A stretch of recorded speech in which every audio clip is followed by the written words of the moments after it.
आलू की फैक्ट्री लगाने वाले राहुल गांधी का गणित अब ऐसा हो गया है कि एक दिन के अंदर ही वे पैसा डबल कर देते हैं। असल में राहुल गांधी के आंकड़े हर भाषण में बदल जाते हैं, लेकिन आज तक तथाकथित फैक्ट्स चेकिंग पोर्टल्स ने कभी उनके दावों में आ रहे विरोधाभासों के बारे में नहीं बताया। पहले राफेल को लेकर भी अक्सर ऐसा होता था और अब तीनों कृषि कानूनों के खिलाफ चल रहे किसान आंदोलन के दौरान भी यही हो रहा है। राजस्थान से असम पहुंचते ही राहुल गांधी के आंकड़े सिर्फ बदले ही नहीं बल्कि 2 गुना हो गए। राहुल गांधी राजस्थान में आए थे और इस दौरान उन्होंने पीलीबंगा में किसान महापंचायत में हिस्सा लेने के अलावा अजमेर में भी एक ट्रैक्टर रैली में जनसभा को संबोधित किया। इस दौरान वे राजस्थानी पगड़ी और वेशभूषा में दिखे।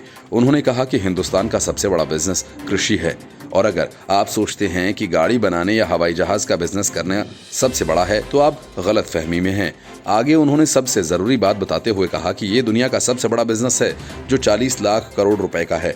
उन्होंने कहा ये एक व्यक्ति का बिजनेस नहीं है, क्योंकि गाड़ी बनाने के मामले में टाटा सारी गाड़ियां बनाते हैं, महिंद्रा बनाते हैं। और फिर उन्होंने कहा कि कृषि एक ऐसा बिजनेस है जिसमें मजदूर से लेकर किसान तक सभी शामिल हैं। इसके ठीक अगले ही दिन राहुल गांधी पहुंचे असम के शिवसागर में, जहां राज्य में विधानसभा चुनाव से पहले आए राहुल गांधी ने कहा कि नरेंद्र मोदी की सरकार अब 3 खेती बिल लेकर आई है, जिसके बाद पूरा 80 लाख करोड़ का हिंदुस्तान का सबसे बड़ा बिजनेस सिर्फ 2 लोगों के हाथों में चला जाएगा।